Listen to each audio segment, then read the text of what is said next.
Yeah!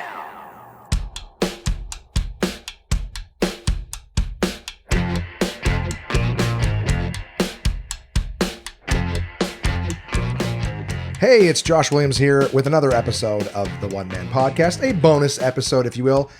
Very excited today because I get to sit down with a guy I haven't had a chance to see in a long time, who's a super, super amazing comic. You can hear him all the time. He's like the king of Laugh USA on Sirius XM Radio, performs all over North America. My buddy, Andy Hendrickson. Thank you so much. Yeah, it's a one-man podcast? One-man podcast, yeah. But there's three of us. Yeah. Is that the old, every comic makes that joke? Probably. Oh, man, I'm such a hack.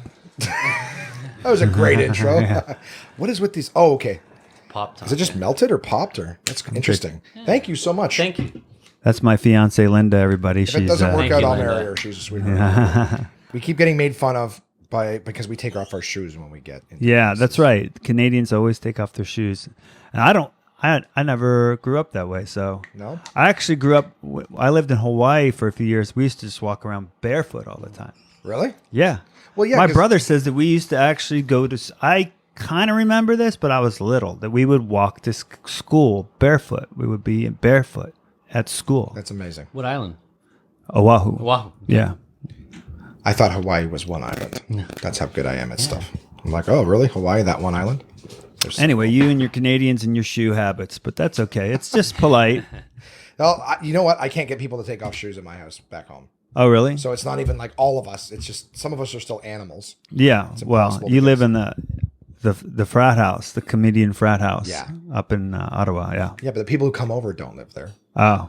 Yeah. So maybe they just think like these guys are animals. Already. Let's just It's an have animal them. house already. Yeah. Yeah. Is it now? Is it still Simon in there? Is it still? Still Simon. Simon can't take care of himself. Things. You don't just overcome Down syndrome like that. Does Simon listen? Hey, Simon. Simon doesn't listen. Oh, That would mean having to work a computer or electronic yeah. device. Simon's like, he's from a different era, living in 2018. I think he's from a different orifice. Yeah, he's different. It's just like, where did he come from? So here we are. We're at your place in Santa Monica. It's been a beautiful drive so far. We drove past an HBO Hulu building. Yeah, that's right. We're here in Santa Monica. There's all the Lionsgate is literally, we walk the dog past line. My dog shits on Lionsgate's lawn, actually. He's gangster. Aren't you, Yeah, buddy? Oh, yeah. I love this guy. He's so cool. Just hanging out with, Yeah. and he's nice. He waits to be called over. That's right. He's a This good is like dog. I feel like Johnny Carson right now. He sits over there. He did his thing. Now he's just like, I'm waiting to get waived. We adopted him down in San Diego, and then we found out about 3 weeks after that he was actually found on the streets of Mexico. So so he's an undocumented immigrant. I was going to say he's illegal. Yeah, he's an illegal. And What a great. don't tell ICE. Do you think I don't think ICE listens to your podcast. They will now. Yeah, As soon as you put it on, I don't know. Is there things that scrub the internet for like spoken word things? probably. Possibly. The NSA okay. definitely is listening. Oh yeah, I mean, Who? One, two, check one. NSA. I got cameras in the walls Yeah. right here. Yeah. Well, for starters, thanks for having us. Hey, really yeah. good for you to invite us into your home to Yeah, just welcome. shoot the old shit. Yeah, what do you think of? Should I be asking questions? What do you guys think of Los Angeles? This is your first ask time. anything What do you you think of Los Angeles? It's overwhelming. Overwhelming. Yeah, well, because In what sense? So for starters, crowds, traffic. I think it's okay. So there's a lot of things. For starters, my first instinct is I listen to NWA. Okay, growing up, Right. So there's a lot of stories of Los Angeles. It's not exactly as friendly as Canada, right. right? So my first thoughts are just got to be careful. Yeah, And people are like, well, you just got to be careful. I'm like, yeah, I mean, you could be careful when you're making eggs with a stove. Right. The repercussions. It's vague. Yeah, like what does be careful mean? I mean, lock my doors. It's like telling people how to get into heaven. Right. You just Right? got to be careful. Yeah. It's just just don't kill people. Just be careful. Yeah. Try not to steal or covet. I think Be careful. What's the other one? Are you comfortable right now? Yeah. These things are wicked hot. Like you could be comfortable and it'll still pick you up. Oh, okay. Just if you want. Well, I mean, I spared no expense. I'm like, I went and I bought Hey, all it's a this good stuff setup. for just this one interview. high tech. Did you get this at Best Buy in Ottawa? No, Where'd you? I went to a place called Long and McQuaid. Oh, okay. They're not sponsors, but they took really good care of me. They basically dealt with my anxiety and neuroses, asking 1,000 questions to make sure I fully understood everything. So you had to take all this equipment across the border. Yeah. Then did you have any hassle? I was terrified I would. Yeah. You know what I mean? I'm like, these guys are going to bother the shit out of me because they're like, why are you bringing all this electronics across the way and you're not working? Right. I came to interview terrorists. I do a terrorist podcast. I just go around. I talk to cells, hidden cells, and I interview the terrorists all around. They're hard to find. You guys should email me. I'll give you the list. Like naming names? Yeah. That's basically what I'm doing. You remember what happened to Chaplin? I'm going to do that now, only with terrorists. We're going to name them out. And so you've been hanging out at the store, and that's been a good experience. You were telling me you guys were telling me that they're friendly, comedian friendly. Very. Okay, like, you know when you're a new amateur? For you, No, not me. long I time started out ago. as a pro, actually. I came out of the womb as a pro. Yeah. Yeah. Like, first joke killed, Yeah. never took a Yeah, step I came out of the backwards. womb with a mic in my hand. Sounds like a rap lyric. It's funny, Simon came out of the womb with a bubble in his brain. So. I don't know, like, it's nice in the sense that, like I said, when you're an amateur, everybody's friendly because you're all at the same level, Right. right? But then as soon as one person starts to move past the group, you start to feel all that, and like, he's doing well. Right. So I don't know, it feels very comfortable at the amateur level, everything, but my gut is like, it's because we're not a threat or anything like that. But I can Right. see how, like, if I came in and started to get a couple opening spots and stuff, then you would immediately feel like these hundreds of amateurs that are hanging out, like, fuck that. I've been here. Like, I don't know. My gut tells me it's funny because we're all not a threat to each other. Right. So, You know what? I've never been a part of that kind of open mic culture, is that what I would call it? But people have told me about that. I started out, there was a small community in Atlanta that we did comedy.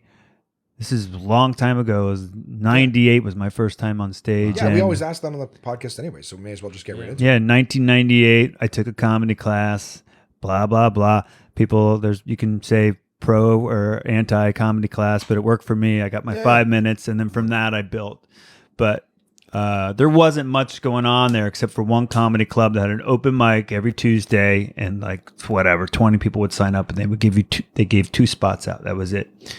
And then you work with the pros. And the second night after my comedy class, I got on, and it went okay. So I was like, hey, these jokes worked in front of a regular crowd. Maybe I got something here.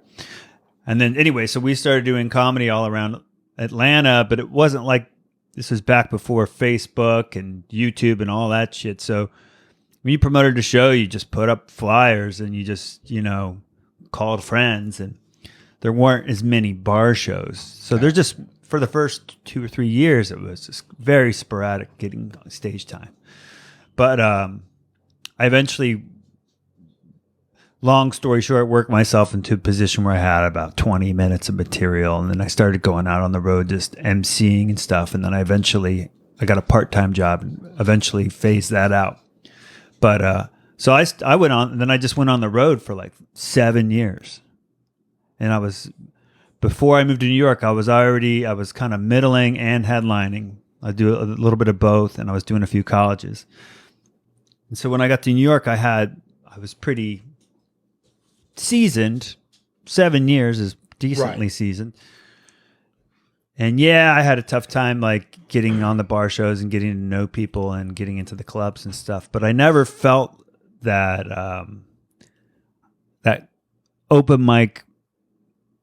I don't know what that is. Like a starting over kind of thing. Yeah, it was definitely starting over, but I never felt like that. People talk about like where there's that competitive open mic the open mic culture, the drama. Culture, the Yeah, drama, yeah. everything I that didn't- comes in with that. Just even like the clicks and things like Clicks. that. Yeah, I didn't really feel a whole lot of that. I was just happy to get on where I could, but I didn't feel like, I never sensed that. But I think if you start off, if you're like year 1, 2, 3, 4, 5, 6, and you're just doing open mics and stuff, then clearly there's going to be all sorts of clicks. I was already 37 when I moved to New York too, so I was like, I don't got time for that bullshit. Yeah, and nobody wants to be part of it. Like, Ottawa's funny. Holy shit, I'm old. I just realized.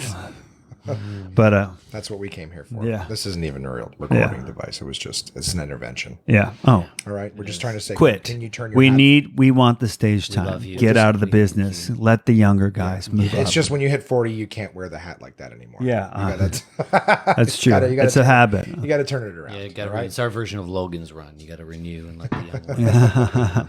Now you're dating yourself. Yeah, with that's that. right. Right. And of course, as always, just a quick little intro. I'm still in Los Angeles with Mike, so we've got all these bonus episodes. There'll be one a week for a while. So, 3 weeks from now, long after we've got back to Canada, people will be hearing your interview and stuff like that. I But see. so just to remind them that Mike is, of course, here with me in Los Angeles. Hello. My co-pilot on all these interviews. What's your last name, Mike? LeBlanc. LeBlanc. That fits. French Canadian. Absolutely. He's French Canadian. Williams. That's not. No. What is that? I don't know. It's It's an It feels like American, man. Is Shit. it? Well, I think it's Welsh, Yeah. which is like vintage American, Right. We're a vintage melting Canadian pot. too. I think that might be part of it too. Just that thing is that we come in and it's like, oh, where are you guys from? And it's like Canada. It's like, oh, you're not even American. Right. You know what I mean? There might be. I don't know. Like I said, I think people love Canadians here. I could just be incredibly insecure too and be like, I think that they hate me if I do well. And then it's just like, no, everyone is just nice and welcoming. And, we're all just trying to get that nut, Yeah, it's tough business, man. I meet guys on the road all the time that are, hey, well, how do I do this? What about this? Do you know people to do this, that, and the other? And you're like, I try and help everybody I can. Yeah.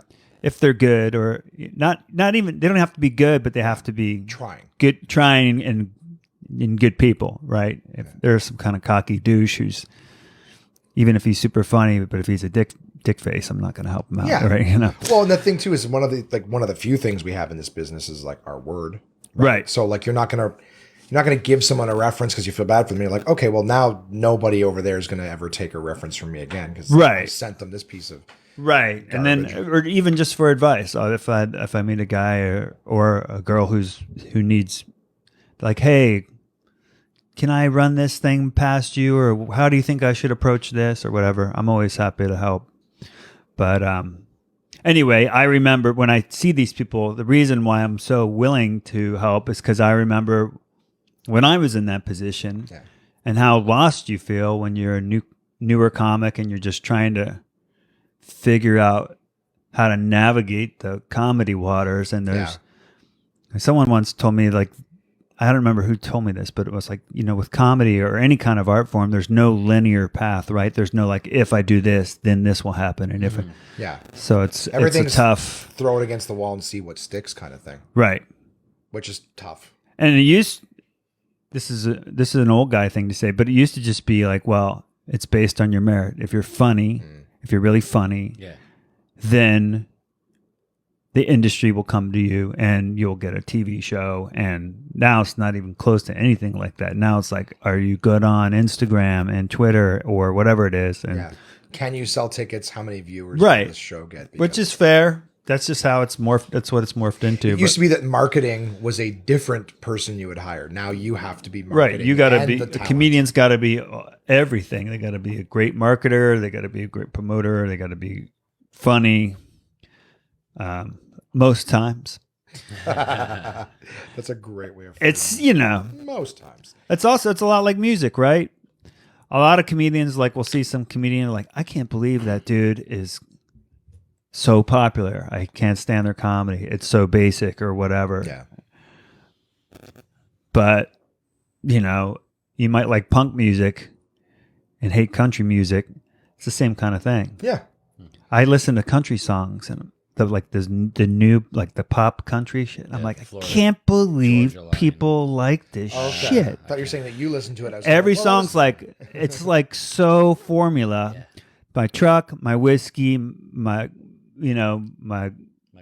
girl, my boots, and just like, they put it in every fucking song, and everyone's like, well, that's good. I like it. Yeah, but that's just what hip hop is, right? I know. I got bitches, I got dubs. It is. It's exactly it's the same thing, just better beat. It's hip hop for people who don't like hip hop. Yeah, hip hop moves too quickly. When they're rapping quickly, they go, I can't keep up with these stories. And someone's like, I got a truck, I got a dog, I got a woman. Right, yeah. Yes.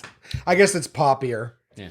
I like lyrics that have some thought and Same. some meaning, Right. and with hip hop, and there is some good country There and is. good rock and good, But I mean, there's an occasional pop song that's good too, right? I like some songs just for the beat, even though they're shitty. Well, like I thought of this the other day, and I never pitch premises ever, not at clubs or on the podcast or whatever. But I thought of this the other day because I was reading a book called Classical Music. Right. It's this book all about like the origins of music and classical music. And I just got to thinking, I'm like now music is like, hey, can you shake your tits and Instagram and promo, whatever. I'm like, remember when it was just like, hey, are you good at music? Like you have something to say. Right. This is all, you just feel it. No one was like, hey, how do we promote this? Can ye put up the scrolls Right. in thine town square? Right. Yeah. And thine followers. Right. Like, the first followers were the apostles, I think. That was That's- that was the first boy band. We're working out bits here, everybody. Yeah. I don't know. I was just all I thought was like it's a shame that we're at a point now where it's not even like music is not like, hey, do you really have something to say? Only the stuff I listen to, like Diana Krall and whatnot. Well, I think there was the documentary is called Sound City Yes. by Dave Grohl. Great movie. Yes, and it talks about this studio here in LA that Nirvana did their album, Fleetwood Mac, all these bands. Yeah. And they had this great sound The board. Neve. And who? It's called the Neve board. The Neve board. And the Neve board, while it was a quality board, it didn't it wasn't digital. And so the musicians had to be good musicians.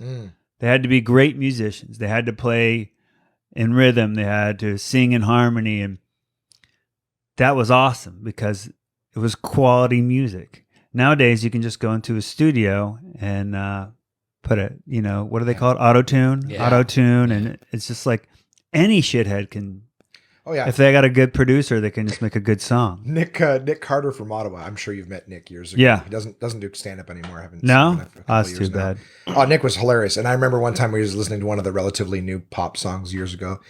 And just comes on and he's listening. He's like, yeah, this song needs more computers. Yeah. Like that's the computer. That's what it feels like. Yeah. It needs an extra motherboard. Robots. Yeah. Right. It's like, how do you sing like hip hop? I think there was like the little bit of a, controversy when Beyonce won or when Kanye interrupted Beck, because that's what he does. He interrupts everybody back and said that Beyonce should have won. And everyone was like, he Taylor can play 9 instruments and he writes his own music. Right. And it's like Beyonce doesn't write her own. She doesn't play anything. Like if you're going to shit on someone and say this musician, it's like, it's like a talking head. You're Right. a talking head and they play music for you. I don't know why. Reading that book really got me going. Like, it's just a shame that there are some people that are still inspired and still write music, but the pop stuff isn't like, hey, this was the best song. So that's a lot like why I think about comedy sometimes. Like there's some comics you see, you're like, holy shit, that guy's funny or that girl's hilarious. How come they're not bigger? And because they're not good at the business end, they're just really good at being funny. Yeah. Or because they're pretty good at the business end and they're really good at being funny, but they're homebodies or something. They do their spot and they're not good at they didn't get the break. They weren't out there when they were handing out breaks. The time. Yeah. There's a You'd break think shop that- yeah. out here in LA.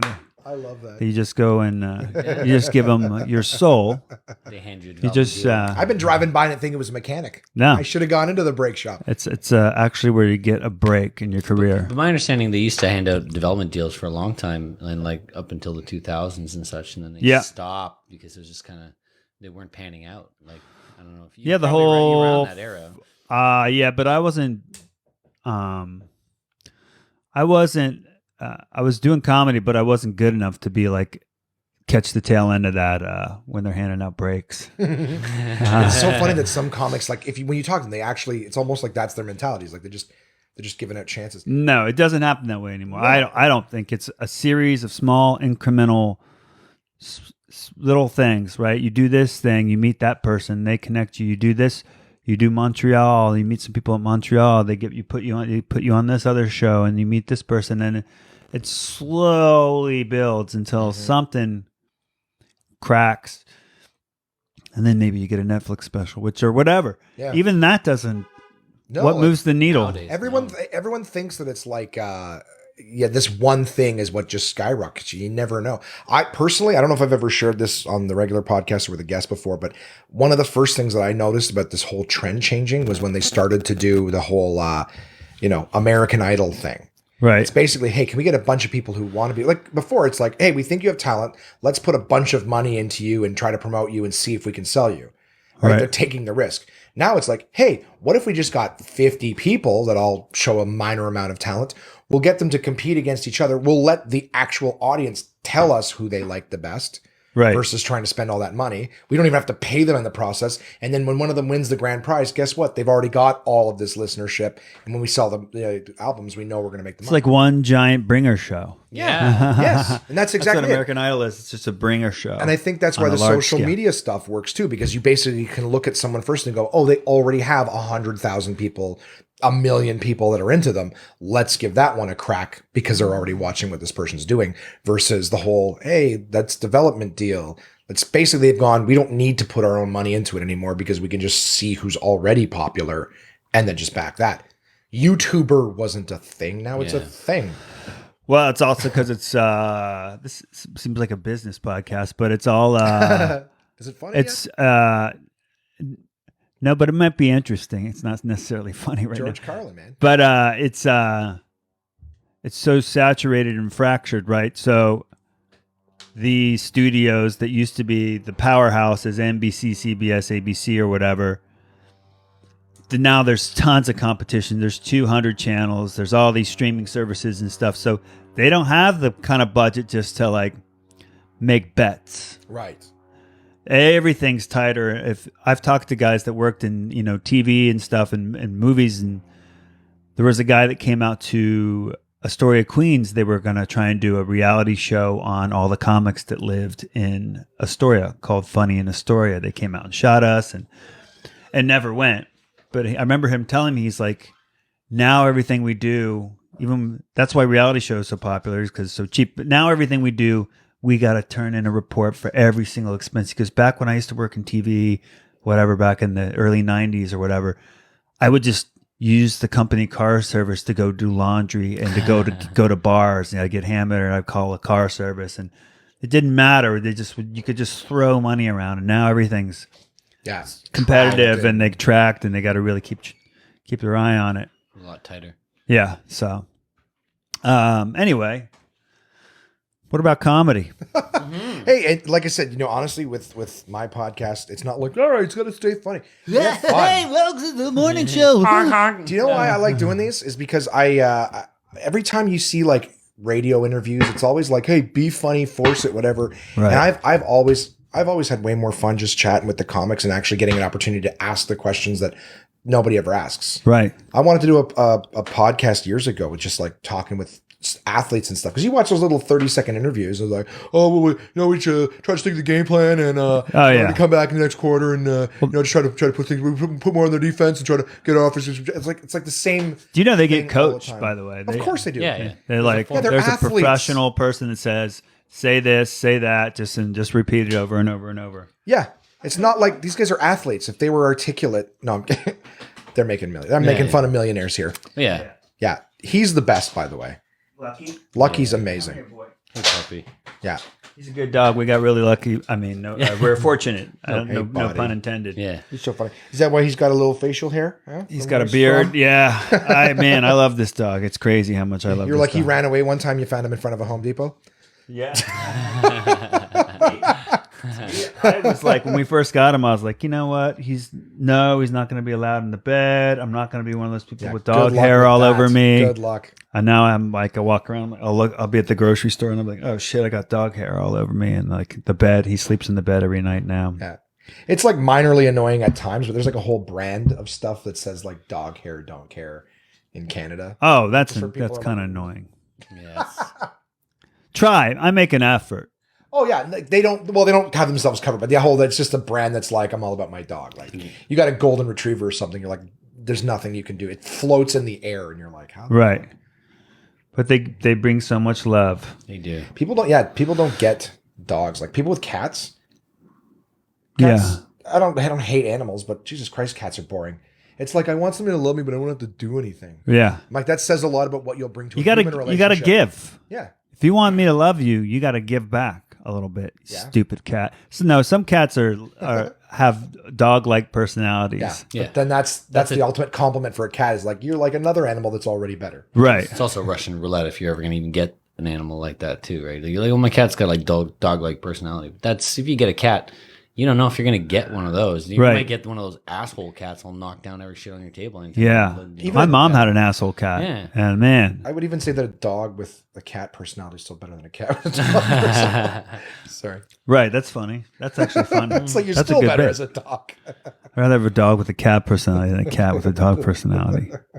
I just stole that bit. Take it. No. Anyway, so what were we talking about before the dog walked in here and distracted everybody? Were we? Well, I mean, going back, you start off in Atlanta. Yeah. And you made your way to New York. What brought you to New York? Was it purely comedy, or did you have other things going on? Or Well, I grew up on the East Coast. Okay. So that was one factor. I was living with a girl, whatever. And we broke up and abruptly. And so I ended up moving in with my mom temporarily. I just started doing comedy full time on the road. And so I was like, I'm just going to stay here temporarily and figure it out. And then for like the next 4 years, I was just like a feature act on the road. And I just lived at my mom's. When your mom is in New York? She's in Virginia near okay. DC. Oh, I see. Okay. And I was like, I mean, 1 year, I think I did 48 or 49 weeks. Wow. On the road. Like I'm counting like a weekend counted as a week for me, but right. I swear it was 49 weeks. I put almost 40,000 miles on my car. Jesus. I was just a machine. I was obsessed with it. And so, yeah, I was really into it. But at some point I was like, I got to get out of here and make my next move. Right.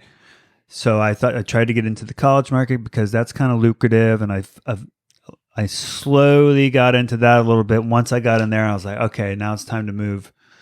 My college agent was based out of Buffalo, New York, so he had a lot of connections up on the East Coast. So it just made more sense. Plus, I came out to LA, and I visited New York. I went to both. And I really, at the time, hated LA. I thought I thought there was like a super douchey vibe out here. I won't say the guy's name, but I did a show. And a few of the people there just were like the kind of people that shake your hand and look the other way, kind of, like. Who else is in the room kind of thing? He's like, what are your credits? And I was like, well, I literally had just come back from performing for the troops. And I was like, I said, I just came back from Iraq, performed for the troops, which back then not a lot of people had done that. So that was kind of a cool thing back then. And I think I might have been on Sirius XM, right? Those were my 2 credits. And he goes, all right, I'll make something up. And then wow. And then he goes on stage and he said, he's in a new movie coming out. This was a booked open mic. He's in a new movie coming out with Giovanni Ribisi. Please welcome to the stage, Andy Hendrickson. He literally made up credits so his open mic looked cool, And I don't know. I just had I got a bad taste in my mouth when I was out here the first time, and I was like, wow. And then I went to New York, and I had friends there, and it seemed to be a little warmer, and more opportunities to get on stage, and so it was an easier move too. I mean, logistically and everything. From what I hear from other comics and stuff and on podcasts and stuff, my preconceived notions of both New York and LA was that, comics that go to New York are comics that want to be comics. And then people that come to LA are the ones who want to do comedy as a means to get into TV and movies. Yes. And it's funny because the credit he made up for you was not stand-up related. It was film related. Yeah. Your credit is he's in a new movie. So it's like, well, yeah, but what about, I don't know. That's what I think is, and I want to be in the States. There's more markets here. I don't have to travel as far to do shows. Right. Canada's so spread out. I love my country, but they don't even see stand-up as an art form. Keep going. So, yes, my hand is over my heart. I actually brought a maple leaf to leave behind. No, But so that was 2006 ish, I think, and I was a pretty cynical person back then. Definitely East Coast vibe. I just felt like it wasn't a good fit. I like it out here now. There's lots of nice people. Yeah, there is definitely that LA kind of. You occasionally run into the stereotype of the phony LA people or whatever that are just so caught up in their own bullshit. But there's really lots of nice people, and I made some good friends out here, and a lot of the clubs are nice, and so it's good. It just the timing's got to be right. Yeah. That's an old cliche, right? New York's about the comedy, and it's like, well, that's what I would ask. Is that true? Because the shit you hear is almost never. I think so. I think there's a lot of good comics out here, but there's a lot of people here who are doing comedy as a means to get into something else. Yeah. There's people who get on stage out here who are better actors than they are comedian, but because they have good acting credits, they get stage time. I don't know. This may get me in trouble. I used to say New York is talent-based comics. And LA is credit-based comics. Wow. And that's a generalization. Yeah. Like I said, there's a lot of great comics out here. But there's more out here that are trying to do something else besides comedy. New York's they're just very comedy centric. They don't put up with the bullshit out there, especially. Right. There's kind of a checks and balances out there.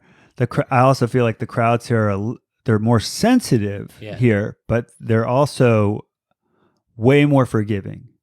They'll laugh at a lot, and New York crowds are very discerning. Like they'll read through your bullshit if you're up there being fake or putting fluff into your act. Right. They'll read right through it. Well, they've started, and to defend you on that is just so in case I can't see it getting you in trouble with anybody here, but the truth is there's a lot of clubs now in Canada that are starting to do the model that they only book headliners with credits. Right. You know what I mean? So it doesn't matter if, like, you've worked with guys, I wouldn't name names, but you put two back to back and you'd go, it's like, and those guys don't have a late night US TV credit. Right. But it's like, but no, that guy's a killer. Yeah, he's a fucking monster, but he can't get work at certain clubs because he just doesn't have that credit. So all you need is, as a Canadian to get on a late night TV thing, it's like, okay, well, that's quite the hill to climb to get work in your own country.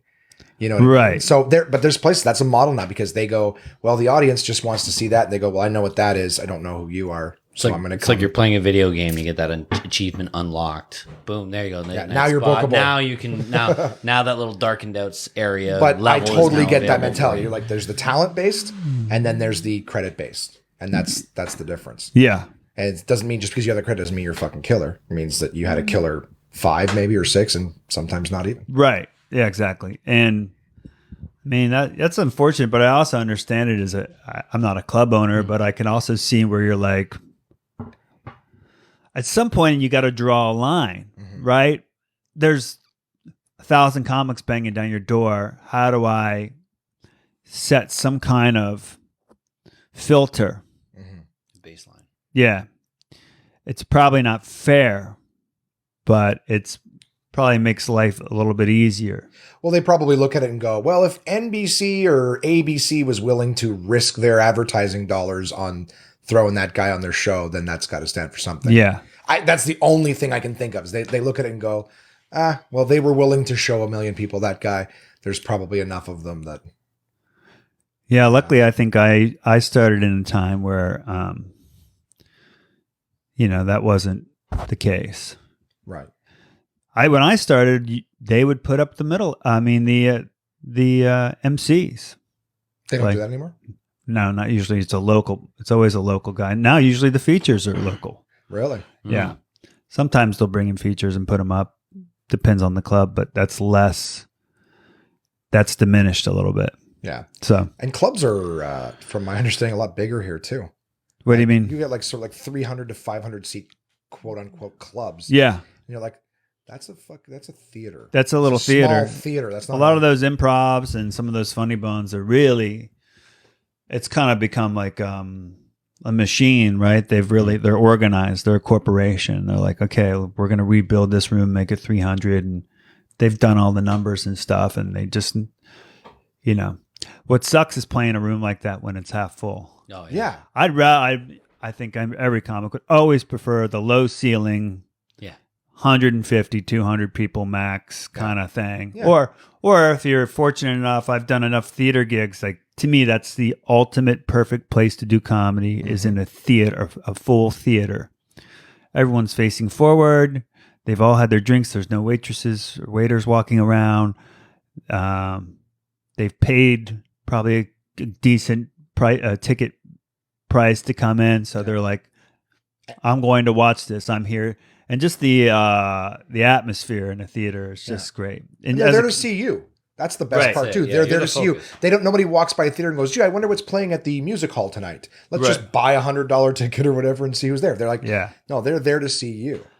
And as a comic, I love going into old theaters. There's all across America, and I'm sure this is in Canada, but there's these theaters in these small towns and big towns, and they have a history. You go backstage and you're walking around and you see a poster of like just whatever musician that was here in the 50s, and there's old props there and they have a smell to them, and there's just like a cool fucking vibe. Yeah, it's history. Yeah. And you're like, oh man, I'm going on the stage where all these other different artists and stuff have done their shows, and thousands of people have come through here and enjoyed had a good time. And I don't know, there's something cool. It's like you can feel it in the walls or something.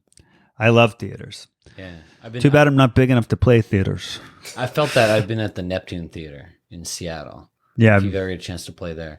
Yeah. That has like I don't know what it is about that place. It has this setup that's just like the second you sit in there, you know something cool has happened here before. Yeah. And there's a history to that place that's apparently incredible. Yeah. Yeah.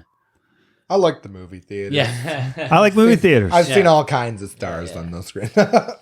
It's like you've had, just to put it weird, like right after, you've done, obviously, you've done theaters before. You've done some of the most iconic stuff that you can do in stand-up, too. I guess so.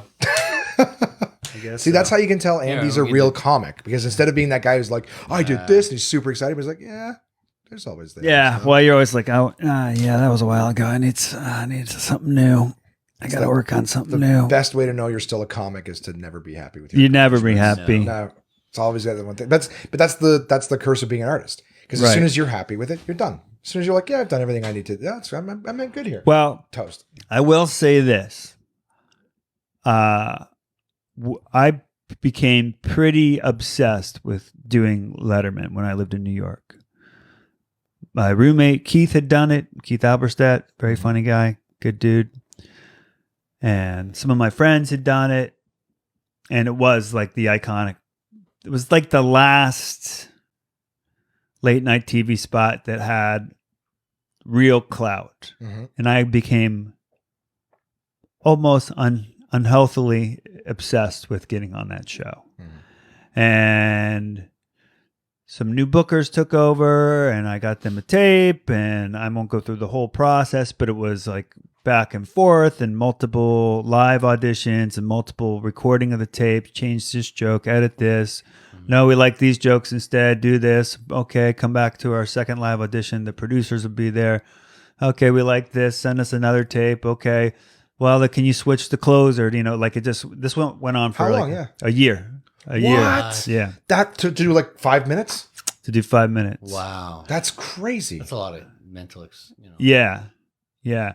And I had some health problems at the time too. I eventually got diagnosed with which is a whole nother long story, with Lyme disease. So I had some neurological problems, and I finally got treated with intravenous antibiotics and blah, blah, blah. But so that process, right, for a year of like, instead of going out and doing a set and like working on new jokes, you're working on that.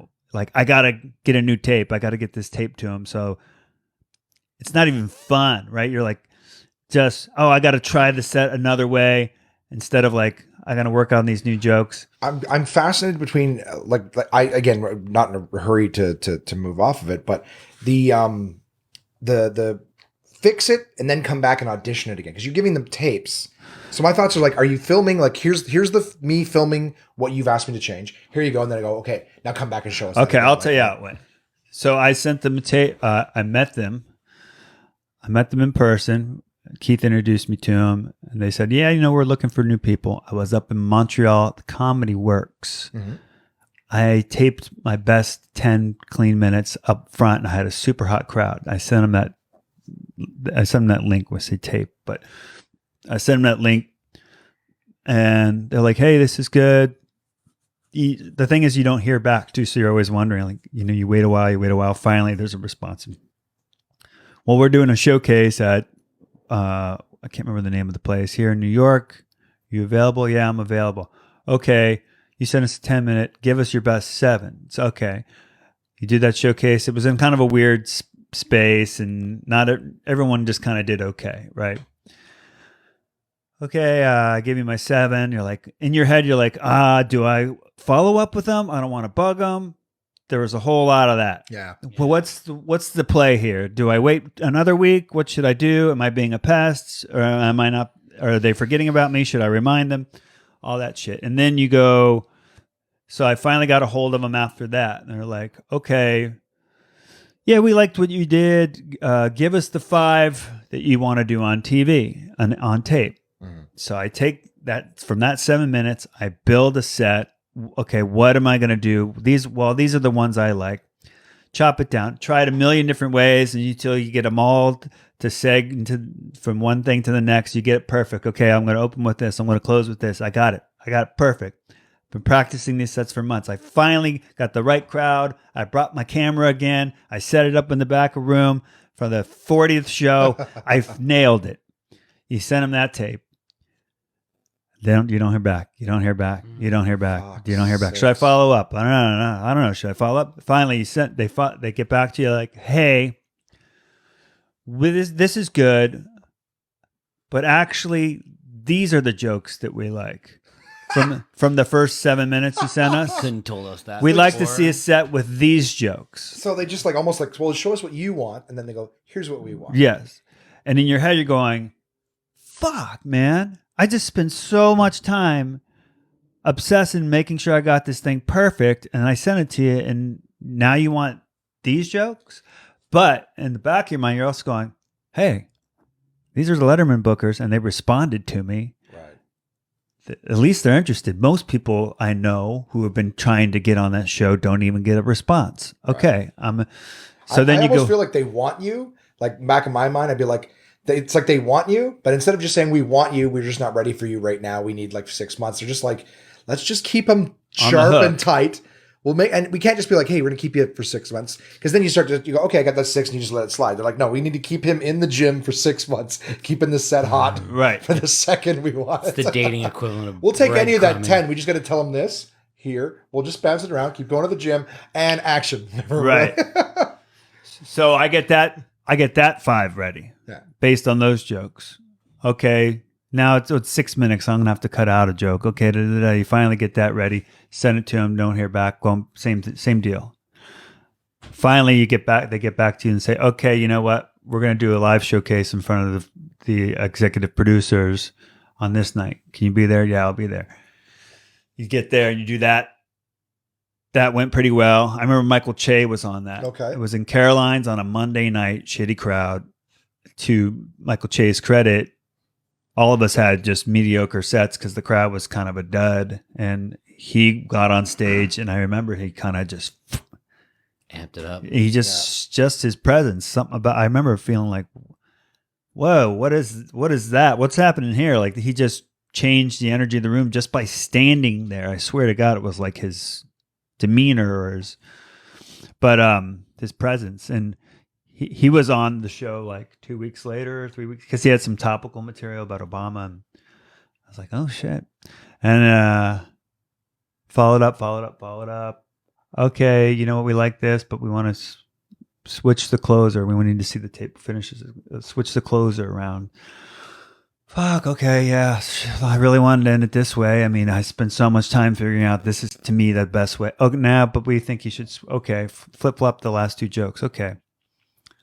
And then I was trying to run that 5-minute set at Comic Strip in New York, and I ran into the bookers. They were there to watch Brian Kiley, who was taping the next day. Right. So Brian went up And then I went up after I basically walked into another live audition because the bookers were there. Luckily, I was very prepared, and Brian Colley, who's a great comic, set up the table perfectly for me because he's doing a Letterman set joke that's all like quick joke. Now the crowd's prepared. I'm not following like some guy who's doing crowd work or raunchy or So and then after that, I waited again and again, and I finally got a phone call saying, "Hey, we're looking at sometime in March." And then I got a call in March, and like I did it like a week later. So that was the process. But the point I was getting to for all of this shit was fascinated. Yeah, this is great. It was awesome, right? I felt great about it. It was a really good feeling. It was a huge monkey off my back because I had obsessed about it. It doesn't happen this way for all comics, right? Some like Che, he went and auditioned and was on 2 weeks later. Piece of cake, just kind of nice and smooth. It goes that way for not me. I had to obsess to almost the point of, a mental collapse to make this thing happen. And but you made it happen. But I did, and then it was great, and then it wears off, and then I spent the last 6 or 7 years. I think I'd been in New York 6 years at that point. In New York, climbing all the ladders, getting into all the good comedy clubs, finally getting the clout I needed to get the audition, getting the show, doing Letterman. It went great. Then there's this weird thing where like, oh shit, I hit my goal. Now what am I working towards? Yep. New goals. I didn't have any like new goals. I thought Letterman was the best late night TV show to be on. Of course, I could do another late night spot, which I did. I did Ferguson about a year later. And, but I was like, now I feel like I'm just running in circles here. Yeah. And I think that was 2014. That was about the time I moved out here. I was like, I need to change. Okay. Yeah. And so I can see what else I can get into. And in LA's been great. I got into the clubs and I met my fiance, and we got a dog that you guys heard about. And he's the best. And so now I'm still doing comedy, and I love comedy, and I'll always love comedy. But New York, I was so kind of obsessed with comedy that it was all I had. I can remember when I would not get my spots at the Cellar, and I'd be miserable for the whole week because I didn't get my Cellar spots, this is on me. It's not on them. But when your happiness and your well-being is tied 100% to your career, that's unhealthy. Right. Out here, I have way more balance. So that would be my advice. If I was going to pass advice, it's good to be obsessed because it does get you ahead. But at some point, you need to have the balance in your life with career and having a life. So someone once, I can't remember who he quoted somebody else. My buddy Daniel was like, he said, you got to live a life worth talking about on stage. Yeah. And it's true. If you sometimes all I would do is comedy. I'm like, I think all I got is jokes about driving and flying in hotels because that's all I fucking do. Yeah. The airplane and taking the subway, is a common theme for a reason. Right. Yeah. I got some fresh takes on the airplane jokes, by the way. Totally fresh. I got some fresh takes. It's like, can you imagine the comics as soon as they start putting the screens in the back of the TVs, they're like, new stuff. Yeah. That's actually my joke. That's my joke's about.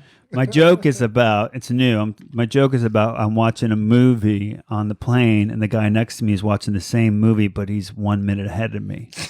So it's very distracting. It's like I was looking into a minute into the future. I'm like, is this guy going to die? Oh, yeah, he does. He's holding the gun to the guy's head and they're having the conversation. Yeah. He's like, if you're going to be a big man, pull the trigger. You're like, okay. Yeah, I'm still working that out, but that's my new fresh airline. I like that. Boom. Yeah. So, that was pretty heavy, wasn't it? I drank a lot of coffee to get through that whole story. Dude, That's what my listeners like. They don't want the hey, we have a giggity bit. Like there's 1,000 other podcasts they can listen to if they want to hear guys just sort of spitballing and being. They like, dude. I can tell you right now the amount of comics in Canada that I've come up with that were like, while they were coming up, their goal was to do Letterman. Right. That's not an option for them anymore. Right. You know what I mean? So he's got a Netflix show, but he puts out an episode once every 3 months or something. Yeah, you have to become president of the United States, or the biggest, recording, or like George Clooney, or Jay-Z. Jay-Z. Then you can get on there. Well, did you know? Okay, so this is a funny story. You work Absolute Comedy. You know Jason particularly well. Yeah. Jason's shit about. I mean, you've been crazy professional. I don't think I've ever seen you go long or anything like that. No, I never do. You go 2 minutes long, 3 minutes long, and Jay's like, "Hey, you can't go long. I can't have you going long. Get it fixed tomorrow night." I got 2 top, 4 top. We're gonna put mirrors on the ceiling.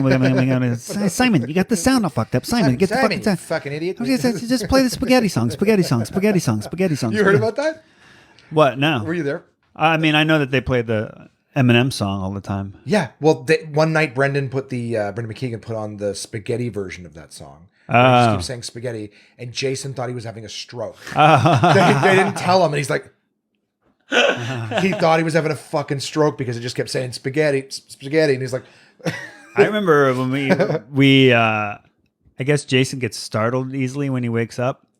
When he wakes up? If you wake him up, he's like, he thinks he's getting murdered or something. You know how there's some people that are like, hey, you wake him up, they're like, what are you on? Some people, you shake them awake, they're like, ah. Yeah. Oh yeah, no, I wake him up almost every day. Oh, well, so I don't know, but we were in the comedy club in Toronto, and he had set up camp, and he's sleeping in the green room. Yeah. Okay. That's when you know a club owner is hustling their ass off when they go and sleep in their green room rather than getting a hotel or whatever. But he was exhausted for whatever reason, and we were all drinking out by the front bar, and we were all like, "Hey, let's go wake up Jason." So there was like, I don't know, 8 or 10 of us. We all creeped around the little fold-out bed thing that he was on. And 1, 2, 3, and he was like, ah! There's 10 fucking comics all drunk standing over him like, hey, buddy. It's like, I hear he's at this thing where he wakes up terrified. I'm like, I think that might be everybody. It might be a good reaction considering so 8 comics. The last Letterman show, the very last airing of Letterman's show in Canada was on a network. So Letterman's on, and that show ran long. Yeah. In Canada, they cut off at the top of the hour when the show ended. They cut it off. And they aired Comedy Now, which is like Comedy Central Presents in Canada. Oh, I feel like I know this story. And it was Jason's Comedy Now. Right. And so everybody in the country starts joking about, like, did Jason Lawrence just cut fucking Letterman's yeah.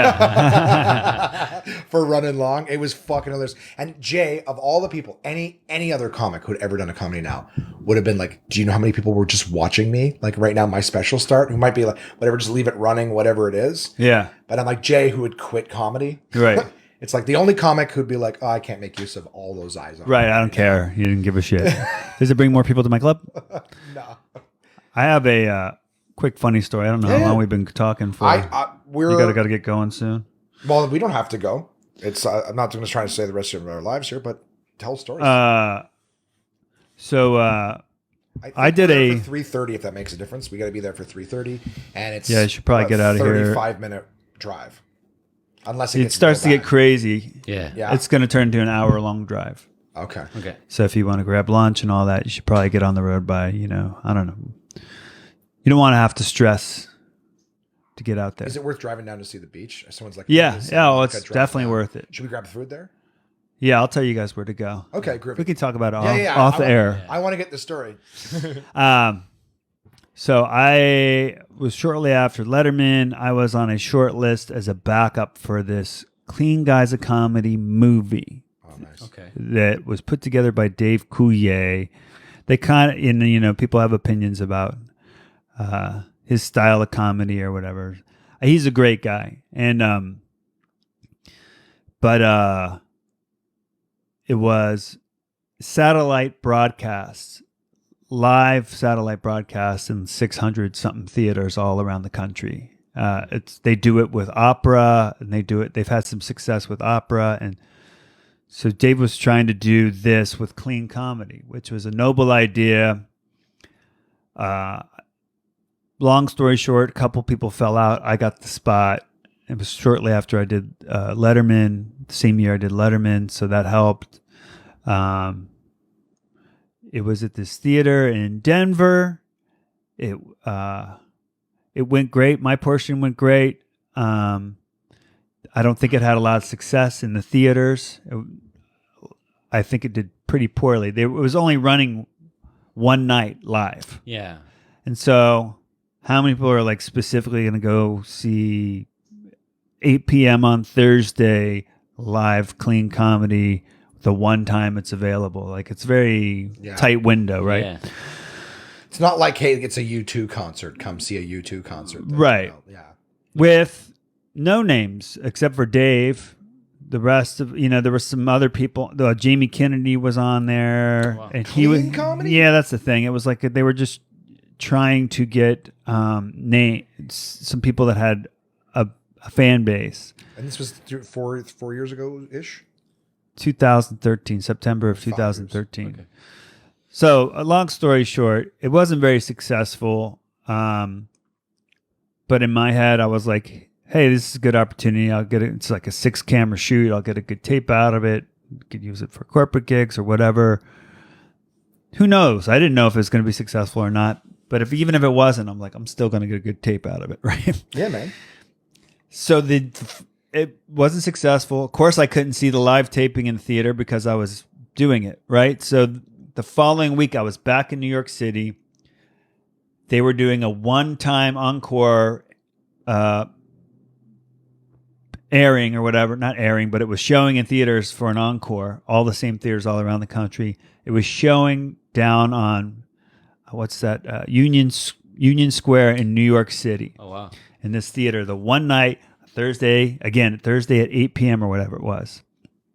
I'm like, I got to go see myself in New York City in Union Square on the big screen in this movie theater. I got to go. I had a spot at the Comedy Cellar that night. Went to the theater.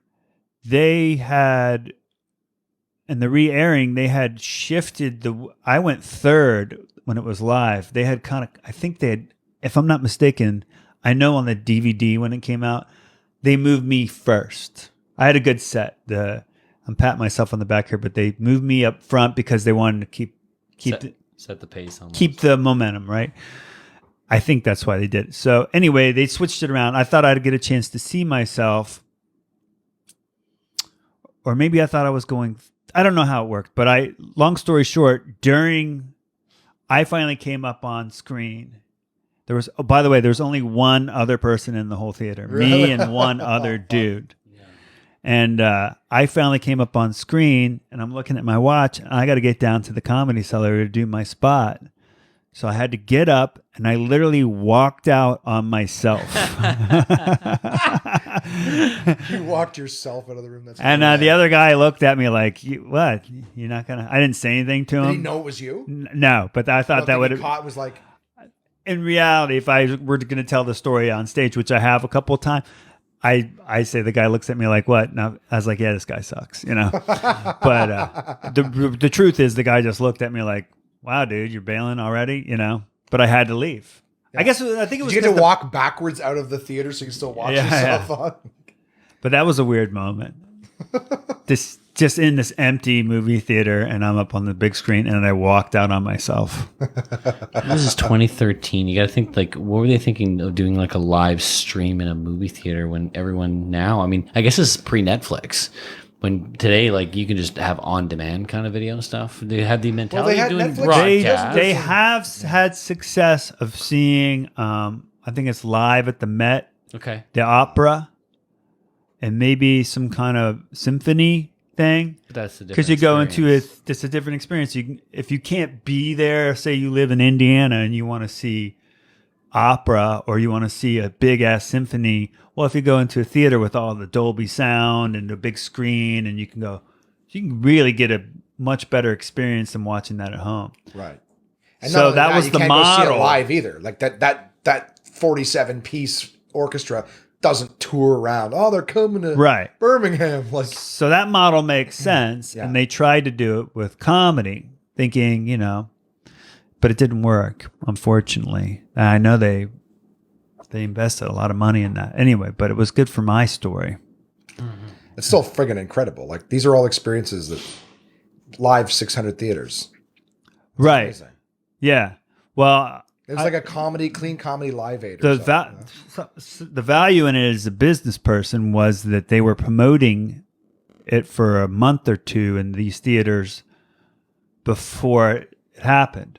So when you go in to watch the previews, there was a clip of me doing stand-up in HD on a giant theater. Hey, come in this, I think most of them were Dave, but I got in that rotation. That's still awesome. So, That's awesome, yeah. So, there's more eyes on you, from a business standpoint. So that was good. But anyway, that was my funny story. Yeah. So, dude, I think that's awesome. If you're now that you're here in LA, and like I said, you're doing the clubs and stuff out here, do you have one of the things that I've just noticed being here is like it's beautiful every day. yeah. It's seemingly anyways. I'm sure you got to put on a fall jacket at some point. I like the winter here. I like that it gets cold. I grew up on the East Coast. That it gets a little cool. In Santa Monica specifically, it'll get down and like as low as we get is like the 50s, 55 degrees. Yeah, which is like what, 0? No, it's not 10. even. It's like 10 degrees. Yeah. Wow. Yeah, it's not that cold, but it's got it backwards. it's crisp, right? It's perfect every day, which gets a little annoying actually sometimes because you're like, man, I want something different. I want some rain. I want some thunderstorms or something. I want a shitty day where I can just sit inside and watch movies and not feel guilty. Because you're not seizing the day every day. Yeah, I feel like if it's beautiful, you have to seize the day, and then I feel guilty when like on Sundays, I love football. I'll just sit there and watch football all day, and I'm like, my God, I got to get outside. But it is nice, man. Like if I got a road gig or something, I know somewhere in California, I'm not going to have any problems other than traffic. There's not going to be any You're not going to problems. hit a snowstorm or a car that's been Right. Yeah, Unless there's a fire. We've been here for 4 days, and I feel like I've been here 2 weeks. Yeah. Just because every day we get up. Okay, we got to go do this. We got to go see that. We got to go record this. We got to get to this club. We got to go and I'm like, well, yeah, when you're filling the time too, holy shit, that'll really make things drag. Yeah, like today's crazy. I mean, you're going to we're going to Kimmel taping, then we're going to the Comedy and Magic Club, like, and it's I'm not complaining. Yeah. But I totally know what you get. Like, even to leave the house at noon, I'm like, we had all morning. We could have gone and drove down Hollywood Boulevard and seen some shit, or we could have gone up to. Yeah, it's very spread out here too. Yeah. I saw a graphic once online that had 5 major metropolis cities, and they laid them over LA County, and they all fit inside of LA County. Like it was like New York, Chicago, blah blah blah. They all like wow, because it's so spread out. It's huge. It's huge. I have friends. I got a check from one of my buddies who lives over in like an area called Little Armenia. Yeah. I got a check for the show that we were supposed to do. Long story, but I'm like, I think I'm just gonna send it to you because I don't feel like driving the hour out to you Comedy and Magic. You guys are gonna have to hustle your ass to get down there. Yeah, we gotta give it an hour. Well, give it an hour and a half probably from Burbank. How long is the? And it's only like 20 miles. Hour and a half. Oh, you're saying so when we leave Kimmel out to Comedy and Magic? Yeah. You're saying it's an hour from Burbank?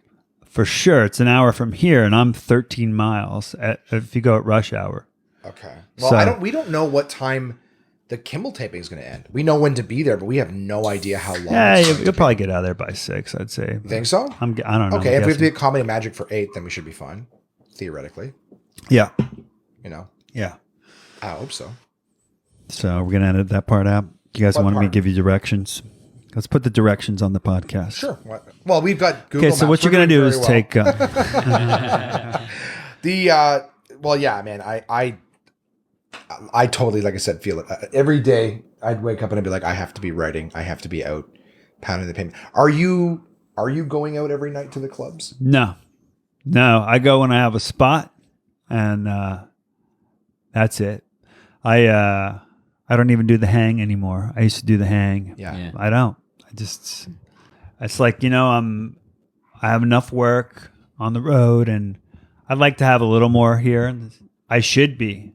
I should be if I wanted to, like I said, I've been to the store 5 times in 4 years. Oh wow. How do you get into a club if you never show your face there, right? Yeah. You Well, know? that's I felt that I haven't done the hang or the going out every night to the club in years. I go out when I'm working. If I have a one nighter or corporate or whatever it is, I'll work it. But I'm not looking for excuses to throw away my spare time in the evening. Just go sit around and shoot the shit with. Yeah, I did 8 years of that in New York. Every single night, out every single night on the road. When I wasn't, if I wasn't on the road, I was out in a club. I can remember being like one time being home on a Friday night. I didn't have any spots, and I was not on the road. And I was just like, "What? What do I do? What am I supposed to do now?" Yeah. Because I didn't even know what to do with my time. I guess I'll watch a movie or something. It was weird. Yeah. It was like this weird, lonely feeling of like, I'm supposed to be somewhere right now. Yeah. So I did years and years and years of that. So now I'm a little more established, but I'd say once a week it crosses my mind, like, dude, you should be out there hanging out. Well, I feel the pressure this week. Just being here, like I don't want to go by 5 o'clock. I'm ready to roll back to our Airbnb and open up my iPad, watch Netflix, and pass out. Like that's what I want to do. Yeah. But I feel like the foot on my neck of like get the fuck out there and be somewhere. Well, yeah, you guys are also something. visiting, but if you Yeah. lived out here for a while, you'd be like, Yeah, maybe we can decide something else. Yeah. I remember talking to a guy before I moved out. He's like, really, you're going to LA? LA makes you soft. And Really? yeah, because versus New York, right? New York, people are very motivated out in New York Yeah. it's very competitive. And he's right to a degree. LA has made me soft, but I'm a lot happier. Not that I was miserable in New York, but it's just like, this is pretty good. Yeah.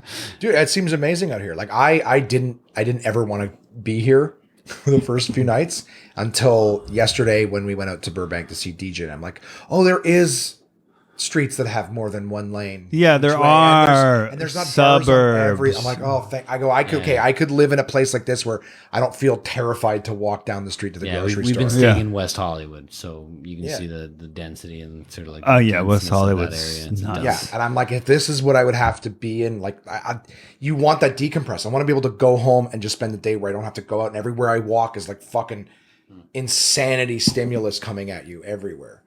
Yeah. So it's nice to see. I've loved the drive through Santa Monica. Well, I'll send you guys around Santa Monica before you go up to your taping. Yeah. It looks nice here. Like this is another spot that I'm like, okay, I get this. Everyone's clean. Yeah. You know what I mean? Everything looks like. It looks Watch like a out. place You'll we can find the live. occasional human feces on the corner every once in a while down here. So I could live with that. I yeah, could live with that. you don't see that in Canada. But every even just like every It three freezes. stores. Every 3 stores in West Hollywood is like fucking out of business, barred window. I'm like, it just looks like the place is falling apart. Yeah. It's like those movies about the future. Yeah. Yeah. That's There's always what like posters half ripped like off the walls. like and shit apocalyptic flying. almost. Yeah. Garbage, yeah. We're getting there. We're working on it. Well, I like the fact that if I was to come into an area like that, I could be 25 minutes away in Burbank or 30 minutes away. A lot of people in I Santa lived in Monica. Burbank when I first came out here, and Burbank's nice. It gets hot as shit in the summer, though. That's the only It's problem. different here. Yeah, it's always in the summer here. It's almost like 15 to 20 degrees cooler. Get coastal winds. Because of the water. Yeah, that's what. So I was living in Burbank with Jesse Joyce when I first moved out here. Gary Veter, super funny comic, Yeah. came out to visit. He was taping something or whatever. And he crashed on our couch, and I took him to Santa Monica just to be a good tour guide. And it was blazing hot out there. And we got out here, and it was 20 degrees cooler. And I just couldn't get over it. I was just like, holy shit, this is so much nicer, so much more pleasant. And then Jesse was thinking about moving back to New York. It was a temporary situation. So I knew I needed to move. And I was like, I'm going to see if I can find a place in Santa Monica. It's expensive as shit out here. Yeah. But it's no more expensive than living in Astoria, Queens or whatever. In New York's expensive to live. So I had kind of gotten used to having high rent anyway. And it's very competitive out here too. It's like you're getting cast for a show, it's the same thing you're getting cast for an apartment. It's so perfect for Los Angeles that when you go out, not only do you have to have good credit, but you have to be the right fit. You know what I mean? Like, I would show up to apartments and there would be 10 people there already filling out forms. That's how competitive it is for. It's credit based. Yeah, it's credit based. Yeah. You know, it's funny. What are your credits? I got Letterman, MasterCard. Yeah, so before this place, I found a studio that the guy had just listed, and I called him, and he's like, I'm showing it tomorrow at 4. And I said, can you show it to me in the morning? I can't remember what I had to do. I had to go out of town or something. And he's like, all right, I can meet you over there. And I get over there. He's like, you're the first person I'm showing this to, da-da-da. And it was like $1,600 for this studio. It's probably like this room and that room. That's it? Yeah, tiny, $1,600, but a mile from the beach in Santa Monica. And I had so much trouble trying to find a place. I just said, and I couldn't afford it. I just said, I'll take it. And he goes, all right, we're going to do a credit check. And then next day he's like, dude, I can tell you're a good guy. You know, he didn't even do a credit check. So didn't bother. He's like, okay, I talked to the landlord. He was like working for the landlord. He's like, you're in.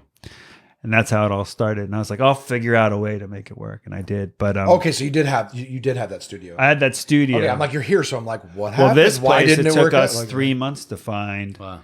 And same deal. I showed up here. They had an open house thing. I showed up here, and there was already people in that living room filling out paperwork. How do we make this work? How do we make this work? And what I did is I stuck around. And I waited till everyone left. So I just had me and the rental agent. And I said, I started talking to her about, she was from the South and she was into college football. And we started talking about this. And I said, look, man, we're having such a tough time and I love this apartment. What can I do? And she's like, oh, I'm not supposed to tell you, but move-in date. That's, you got to have good credit. And the sooner you can move in, I was like, okay. I filled out the form immediately. So I got the first form in and I told her I'll move in tomorrow because I was so desperate at that point. Yeah. And this place is great. This is a perfect. Yeah, the neighborhood's beautiful. Everything looks amazing. Like, that's the thing too, is you don't need a shitload of space, especially if you're on the road all the time. If you're never home. Right. Yeah, I'm on the road about half the time. But this is big for out here for Santa Monica. Anyway, you guys can't see this listening, but it's I really like the cathedral ceilings that you have in here. The jacuzzi's incredible. Yeah, yep. And there's the maid. Yeah, I was going to say, if she could stop walking past the doorway. I was just about to make a maid joke, too. What do you mean, joke? What do you mean, joke? No, dude, it's a wicked spot. Yeah. Well, thanks for having me on this, guys. Dude, thanks for being a part of it. I appreciate it. I think we talked about everything we need to talk about. I think we got to save something for next time. Yeah. And good luck with all your adventures here in LA. Thank you. He's like hosting me now. Yeah. He's like wishing me that. I wish you the best, buddy. Again, I love seeing your successes. I'm going to let you go. In terms of people who just want to follow you and see your stuff, what can my website's andyhendrickson.com. Twitter @AndyHendrickson, Instagram Andy Hendrickson. I'm not as active on. I don't tweet a whole lot, but when I do, it's good. Oh yeah, Instagram I like. My website has my comedy. I suck at marketing. I'm down. Don't go to my stuff. Don't even. I just quit. Actually, I'm quitting. Yeah. I'm quitting comedy on. I'm quitting comedy today. No, I think I'll keep going. I don't know. Just check it out if you want. So this will probably be airing about 3 weeks from now. Do you have any dates coming up in, say, late November, or what's where can I think most of the stuff I'm doing is in November. No, I'll be doing Thanksgiving at my mom's house if anyone wants to attend. I'm doing some stuff in Alaska, November 15, 16, 17. Do you guys have any Alaska listeners? We do now. Yeah. And the rest I have is like a lot of corporate gigs until the end of the year. Good. That's I'll awesome. be doing some local stuff in LA. So. Well, thank you for doing this. I always appreciate your time, dude. You've been amazing to watch. You've been amazing to work with. Thanks, buddy. And thank you for welcoming us into your home. Of course. Thanks for coming out here. Yeah, man. Let's find out about food now. Okay. Thanks. Off the air.